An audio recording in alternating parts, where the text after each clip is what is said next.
Halo semuanya, selamat datang kembali di sesi eksplorasi kita. Hari ini kita bakal bahas sesuatu yang jujur aja sering banget kita anggap remeh.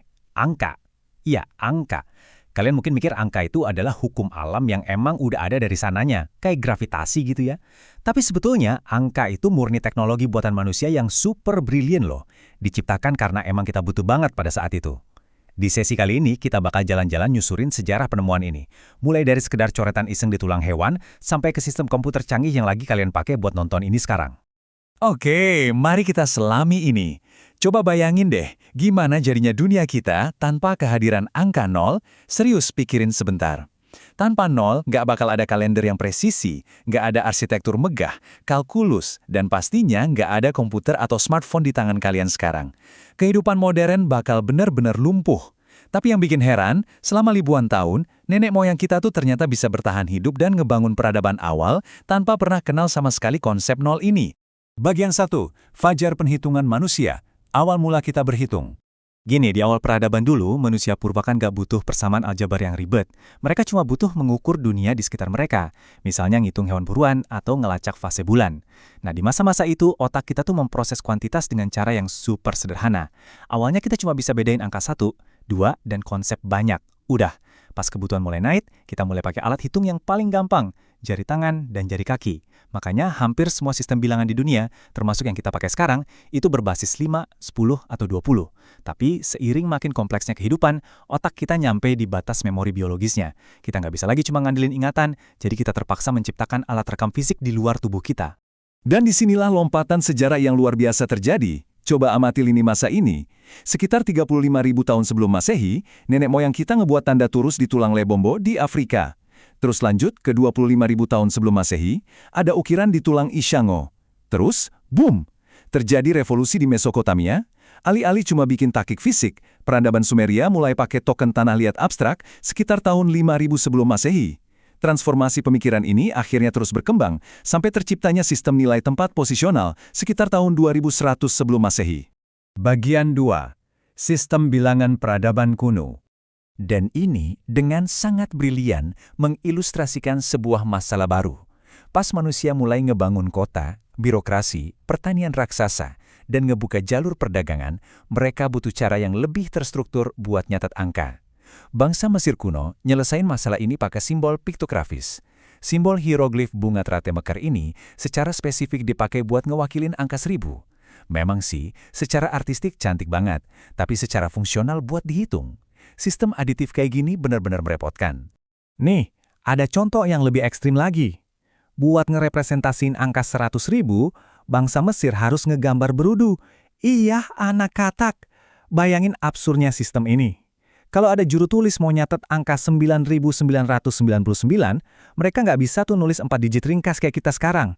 Mereka diwajibkan ngegambar 36 simbol di jejer-jejer, 9 bunga teratai, ditambah 9 gulungan tali, dan seterusnya. Waktu dan tenaganya habis. Makanya, sistem aditif yang kuno dan kaku ini, kayak di Mesir atau angka Romawi yang bikin masyarakat Eropa harus pakai abakus buat ngitung nambah-nambah, akhirnya mulai tergeser. Sistem yang lamban ini kalah telak sama efisiensi yang luar biasa dari sistem nilai tempat posisional, sebuah mahakarya yang dikembangin sama bangsa Babilonia di Mesopotamia dan juga sama peradaban Maya. Bangsa Babilonia ini patut banget dapat standing ovation. Mereka ngebangun sistem seksagesimal, alias sistem berbasis 60. Kalian mungkin mikir, kenapa harus 60? Gini, secara matematis, 60 itu angka ajaib. Dia gampang banget dibagi sama deretan angka dasar kayak 2, 3, 4, 5, 6, 10, sampai 30.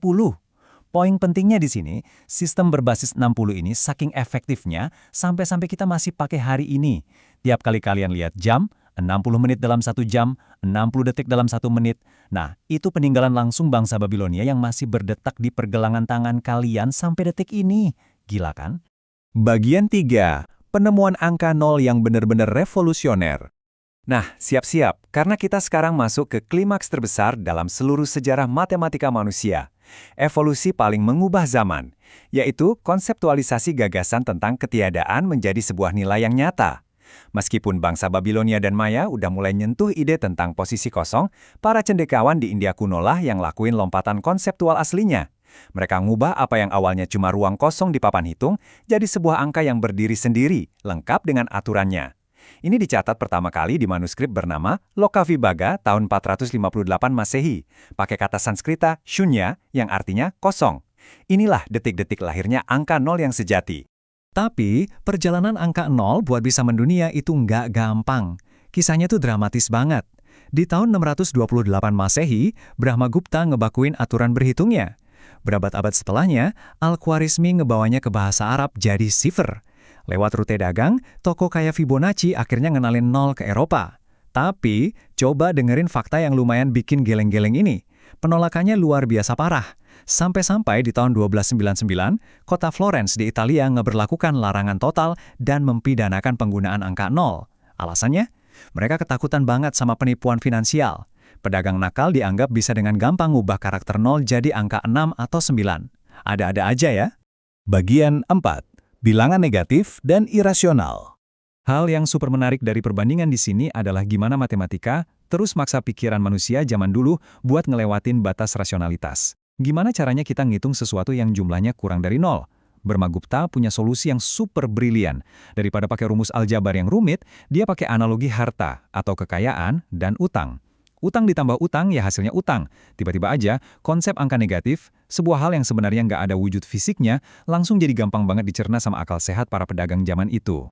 Kelar urusan bilangan negatif, misteri baru pun muncul ke permukaan. Angka irasional, contohnya akar kuadrat dari 2. Jenis angka kayak gini awalnya ditemukan sama para pendeta Vedic pas lagi ngitung-ngitung altar, dan nanti ditelaah lebih jauh lagi sama ahli geometri Yunani kuno. Dan tahukah kalian, penemuan matematika ini benar-benar menghancurkan kerangka berpikir orang Yunani kuno. Kaum Pitagorean waktu itu percaya 100% kalau alam semesta ini diatur sama harmoni bilangan bulat yang rapi jali. Begitu seorang pemikir bernama Hippasus berhasil ngebuktiin kalau diagonal sebuah bujur sangkar itu menghasilkan angka yang desimalnya jalan terus tanpa henti dan gak berulang, alias gak bisa dijadiin pecahan biasa, itu langsung memicu krisis eksistensial dan filosofis gede-gedean. Dunia mereka seolah runtuh. Tapi justru dari krisis kayak gitulah kemajuan yang luar biasa terjadi. Matematika terus menerobos rasionalitas.